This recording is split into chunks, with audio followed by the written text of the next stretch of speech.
Salut à tous, c'est Faustin pour la chaîne YouTube UGK Trading. J'espère que vous allez bien, j'espère que vous m'entendez bien. Bienvenue dans cette nouvelle vidéo. Aujourd'hui, je suis avec mon ami trader et investisseur professionnel Guillaume Lydie qui va intervenir une nouvelle fois sur cette chaîne pour nous parler cette fois-ci d'une deuxième astuce trading avec les gaps de marché, ces trous de cotation justement qu'on peut exploiter pour gagner en bourse et en trading. Si ça vous intéresse, n'oubliez surtout pas, comme d'habitude, je le rappelle, de vous abonner à cette chaîne YouTube, de mettre un like et si vous avez des questions, mettez-les dans les commentaires. Et Guillaume et moi-même, bien sûr, on y répondra. Salut Guillaume, merci beaucoup pour ta présence dans cette vidéo. Salut Faustin, alors tout d'abord merci à toi pour cette nouvelle demande sur ta chaîne. Alors effectivement, comme tu le disais, aujourd'hui nous allons étudier une astuce concernant les gaps et c'est une astuce relativement simple et efficace à connaître et qui permet justement de pumper ses résultats en trading. Parfait. Alors déjà nous allons voir ensemble qu'est-ce que c'est qu'un gap puisque on entend souvent ce mot mais il faut toujours mettre une définition derrière un mot. Alors le gap, c'est également un mot qui est connu sous le nom de lacune auprès des traders américains. Et ça signifie tout simplement un espace de cotation. Alors ça peut arriver durant une séance de trading, mais également et surtout entre la clôture de la veille et l'ouverture du jour. Ok, ça marche. Et donc les gaps, généralement, tu m'arrêtes si je me trompe. Moi, je traite pas beaucoup les gaps, mais ce que j'ai remarqué, c'est que les gaps, c'est essentiellement sur les actions, un petit peu sur les matières premières, mais beaucoup moins sur le forex. En fait, tout simplement, comme tu l'as dit, sauf erreur de ma part, c'est un trou de cotation, donc d'une séance à une autre, c'est ça. C'est ça. Et effectivement, la majorité des gaps sont sur les indices ou sur les actions. Et il faut également savoir qu'il y a majoritairement 4 types de gaps. Ce sont les gaps les plus connus et surtout les plus simples à trader. À savoir par exemple le gap commun qui est un gap au final qui va intervenir dans des marchés qui ne sont pas forcément tendance et surtout ce sont des gaps qui n'ont pas une grosse signification ou un gros impact pour le titre ou l'actif en question. Et ce sont des gaps qui sont rapidement comblés dans la grande majorité des cas. Ensuite, nous avons le gap de rupture. Alors, le gap de rupture, c'est tout simplement un gap un peu plus significatif qui permet souvent de sortir d'une zone de congestion et c'est un signal plus important. Il faut également noter que c'est des gaps qui entraînent des volumes assez importants et tout simplement qui sont peut-être un peu plus complexes à trader mais qui permettent de générer pas mal de points ou de pourcentages à l'issue de ces gaps.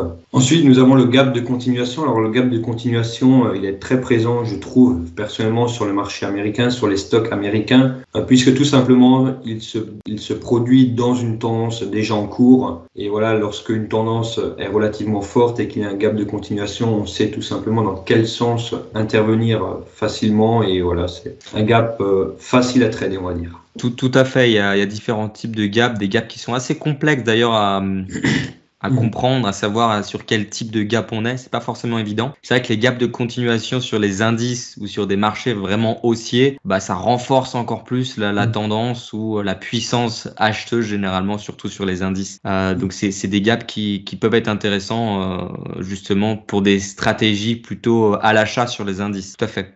Sur les indices ou sur les actions. Et les marchés actions. Effectivement, comme tu dis, voilà, des fois ça peut être assez complexe de les repérer. Alors pour être honnête, il n'y a pas de solution miracle. C'est avant tout beaucoup de travail et beaucoup d'heures passées devant les écrans. Voilà, faire attention aux petits détails, à noter, à enregistrer, etc.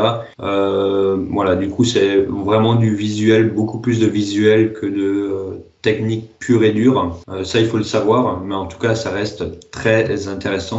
Et enfin, nous avons le dernier, le gap d'essoufflement. Alors, le gap d'essoufflement se produit souvent en fin de tendance et il permet de faire justement ce retournement de tendance de façon assez brutale. Alors, c'est un gap qui va mettre en panique toute personne intervenant sur les stocks puisque le retournement est très violent en général et qu'il y a un gain possible à faire de façon très rapide avant que le gap ne rentre vraiment en fonction. Donc voilà, gap d'essoufflement très bien, mais plus difficile à interpréter. Et c'est toute la difficulté des gaps, c'est qu'il y a plusieurs types de gaps et moi-même quand je vois un gap d'essoufflement avec un autre gap de rupture, sauf erreur de ma part que tu as présenté, c'est assez difficile de savoir, voilà, on est sur quel type de gap, est-ce qu'il faut acheter ou vendre le marché. Et c'est ça en fait qui est compliqué, ouais. Comme tu l'as dit, il faut pouvoir connaître ses actifs, c'est-à-dire être très visuel. Après, quand on va trader par exemple toujours le SP500, on sait un petit peu comment fonctionnent les gaps, en fonction de la taille taille du gap, est-ce que c'est un petit gap, un gros gap, etc. Ça peut aussi donner des informations supplémentaires. On va pas en parler dans cette vidéo, ça serait trop long. En tout cas, si vous êtes intéressé, n'hésitez pas dans la description clairement à nous contacter pour pourquoi pas recevoir ici ce PPT ou tout simplement pour nous poser des questions plus en détail par rapport à des gaps dans des cas précis. Est-ce que toi, Guillaume, tu as des exemples assez simples, encore une fois, pour un particulier qui voit un gap, par exemple, sur un indice ou sur une action, et qu'est-ce qu'il peut faire? Comment il peut l'interpréter? J'allais dire sans trop se prendre la tête. L'idée sur cette chaîne YouTube, c'est de donner des informations accessibles à tous dans un premier temps. Alors oui, bien sûr, j'ai emmené quelques exemples. Alors, pour la petite parenthèse, à l'époque, je tradais le DAX un peu plus qu'aujourd'hui, on va dire, et je tradais également avec les gaps. Alors là, directement sur l'écran, nous avons quelques exemples directement sortis du DAX. Et par exemple, ici, nous pouvons constater qu'il y a un gap haussier, juste ici, qu'à ce moment-là, il y avait une forte tendance haussière. Et tout simplement, ce qu'il fallait faire à ce moment-là, c'est attendre que le gap soit comblé et acheter le niveau lorsqu'il est comblé pour repartir à la hausse. Tout comme ici, par exemple, où nous étions en tendance baissière à ce moment-là, en tendance haussière, pardon. Il y a eu un gap haussier, ce qui confirme en plus la tendance. Le prix revient le fermer, le gap n'existe plus. Et le prix repart à la hausse. Donc tout à fait. Donc c'est un retour sur un support en fait. Retour sur l'ouverture du gap à titre de support. Donc ça fonctionne bien sur les indices. Après, ce que j'ai du mal à comprendre dans cette explication, c'est que tu parles de gap de continuation quand on est sur des indices notamment en tendance. Quand je vois un gap comme ça, pour moi, c'est qu'il y a une puissance à l'achat. J'aurais tendance à acheter directement le marché. J'aurais pas forcément perdu de l'argent si j'ai pas un stop loss trop court parce que derrière le prix va bien à la hausse. Donc c'est assez difficile de différencier un gap de continuation de ce type de gap où tu vas racheter sur le support. Est-ce que toi, tu as une astuce pour différencier ces types de gaps ou est-ce que tu penses que dans les deux cas, on peut acheter directement à l'ouverture après le gap ou est-ce qu'il faut vraiment attendre le retour sur les indices sur cette zone de support ou plutôt sur l'ouverture du gap? Je ne sais pas si tu m'as compris. Oui, j'ai très bien compris puisque c'est effectivement une problématique à laquelle j'ai fait face pendant longtemps. Des fois, il est dur de différencier les différents types de gaps. Alors, pour ma part, je préfère trader les gaps de continuation sur les actions. Et au mieux que je puisse dire, c'est j'essaye de trader le moins possible les gaps de continuation, puisqu'ils sont peut-être un peu plus spécifiques à trader, alors que là, ce que je présente, ça va être des gaps plutôt communs, qui sont beaucoup plus simples à trader, puisqu'en fait, ils ne dépendent pas d'une nouvelle exceptionnelle, d'un chiffre exceptionnel, mais voilà, ce sont juste des gaps présents, et du coup, ils sont beaucoup plus simples à interpréter. C'est super intéressant, et dans cet exemple-là, ce qui est super, c'est que tu prends pas uniquement le gap, mais également le retour du prix sur le point d'entrée, ce qui valide au final ton signal d'achat dans un marché haussier, notamment sur les indices où comme tu le sais, moi je préfère acheter les indices au vu de sa structure. Donc là c'est intéressant, on a le gap, on se précipite pas à l'achat, on attend le retour sur l'ouverture du gap dans un marché haussier sur indice, pourquoi pas ou sur marché action, et derrière on peut acheter sur un bon niveau de prix, un petit peu comme si on achète un support dans une tendance haussière, mais c'est voilà une indication supplémentaire, ce gap qu'on a quand même une puissance acheteuse, donc c'est intéressant cette présentation. Ouais, c'est justement ce que tu disais à l'instant, de par la structure des actifs, comme on en a déjà parlé. C'est vrai qu'il y a certains actifs qui sont plus intéressants à prendre uniquement à l'achat ou uniquement à la vente, et de par la structure de l'indice, c'est beaucoup plus intéressant de le prendre à l'achat qu'à la vente. Et du coup, pourquoi vendre ici pour jouer le comblement du gap, alors qu'au final, il suffit d'attendre qu'il soit comblé, acheter le support et ça repart. Donc ça, ce sont des petites astuces, mais encore une fois, pour les gaps, il n'y a pas de solution miracle. Voilà, c'est beaucoup d'expérience devant les marchés, du ressenti, également de la maîtrise sur le money management, etc. Donc voilà, il n'y a pas de méthode universelle. Tout à fait. Tout à fait. Et puis à force de visualiser les gaps sur le DAX ou peu importe l'indice, quand on le trade 2 ans non-stop, les gaps, on commence à les comprendre. On voit encore une fois la hauteur du gap. Est-ce que ça c'est un gros gap? Est-ce que c'est un petit gap? Est-ce que, comme tu dis, c'est un gap commun? Et quand on a des gaps un peu communs qui sont pas liés à des stats économiques, à des news, on peut les trader de cette manière dans le sens du flux, de la tendance, de la structure du marché. Il y a des choses intéressantes à faire. Donc c'est très bien expliqué. C'est très clair, même je pense pour quelqu'un qui est totalement débutant sur les marchés financiers, vous allez y voir peut-être plus clair.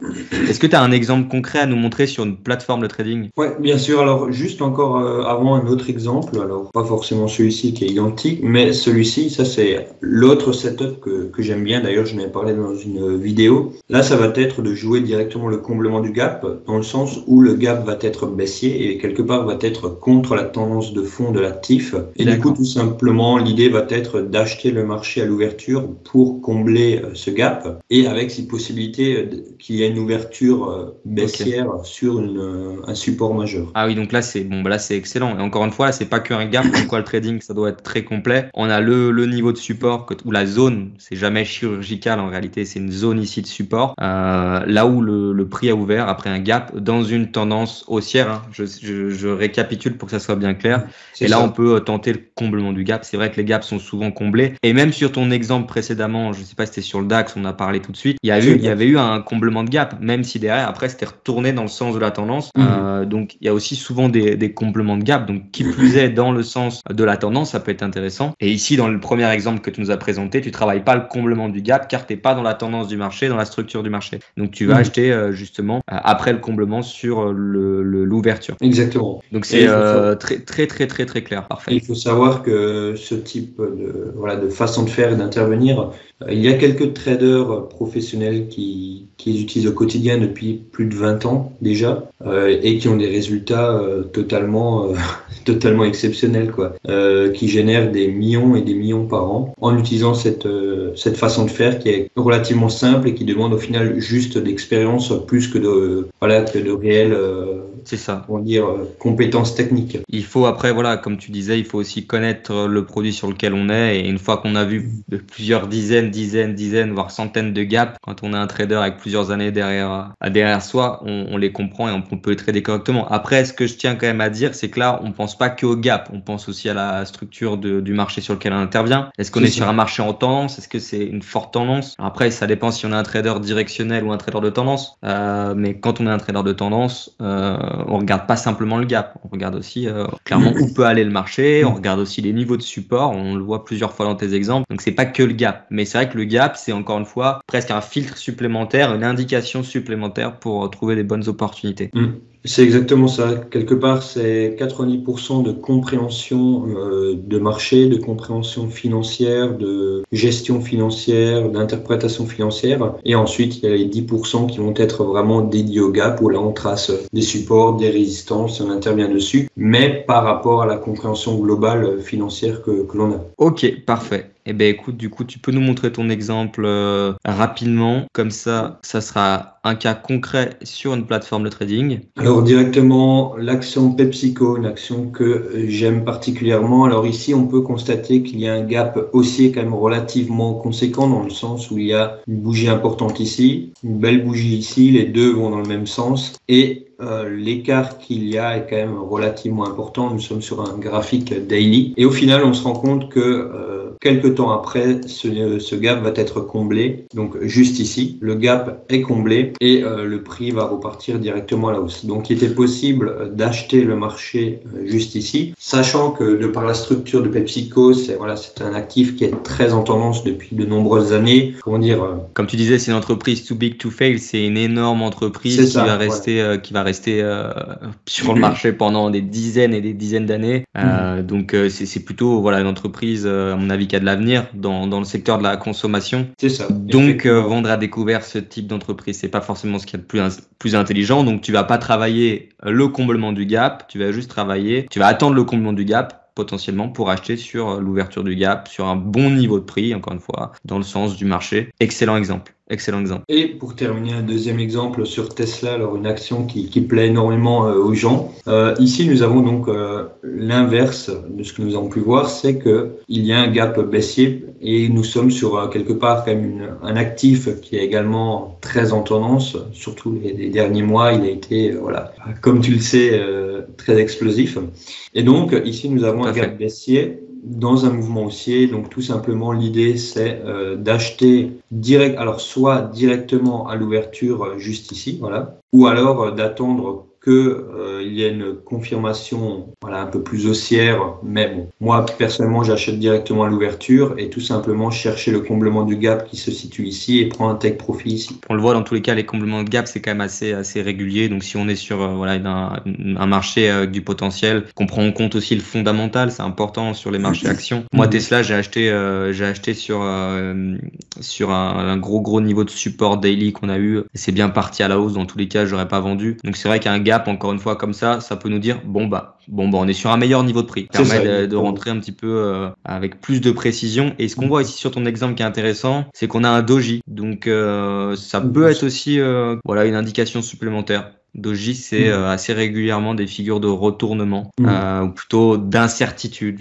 L'incertitude, effectivement. Donc pourquoi pas, ton exemple est intéressant. Merci Guillaume en tout cas pour cette présentation. Je pense qu'on a été très clair sur les gaps. En tout cas, si vous voulez en savoir plus, n'hésitez surtout pas à nous poser des questions dans les commentaires, à vous inscrire dans les différents liens qu'il y a dans la description. Moi, je le rappelle, vous avez la formation UGK Trading qui est totalement gratuite. Vous avez juste à nous contacter directement, me contacter ici dans la barre de description. Vous avez les liens. Est-ce que Guillaume, je te laisse le mot de la fin. Est-ce que tu as quelque chose à dire avant que je termine cette vidéo? Alors oui, effectivement, ce qu'il ne faut pas oublier, c'est que le trader, c'est avant tout un commerçant. La définition, on va dire vraie, qui existe depuis la nuit des temps, c'est que le trader est un commerçant et du coup, même si avec les années, avec les technologies, on passe des fois plus sur un métier d'analyste, de chercheur, etc. C'est que le trader doit toujours se poser la bonne question, est-ce que j'achète au bon prix? Tout à fait. Est-ce que ce que j'achète là vaut le prix que je suis prêt à mettre dedans? Et vice versa. Et c'est vraiment une notion à avoir en tête et qui permet souvent de passer à côté de petites erreurs. Exactement. C'est pour ça qu'il faut faire attention au marché suracheté, mais c'est pas parce qu'un marché est suracheté qu'il faut le vendre pour autant, mais c'est vrai qu'il faut toujours réfléchir est-ce que ce qu'on achète ça vaut son prix, ou d'où ton explication avec les gaps où ça permet d'acheter parfois à des meilleurs niveaux de prix. Même si tu l'as montré dans certains exemples, je rebondis, où on aurait pu acheter simplement dès la fin du gap, mais bon, derrière on aurait pris un latent perdant, même si on est dans le bon sens. Donc c'est toujours mieux d'acheter au bon niveau de prix, et ça limite les risques et ça améliore la gestion de risque. C'est surtout ça lorsqu'on parle de marché en tendance. Écoute, merci beaucoup Guillaume, je te dis à plus tard, on se retrouve pour une autre vidéo. Encore une fois, regardez les liens pour nous retrouver dans la description, puis si vous avez des questions, on y répond tout de suite. Allez, à plus tard. Merci Faustin.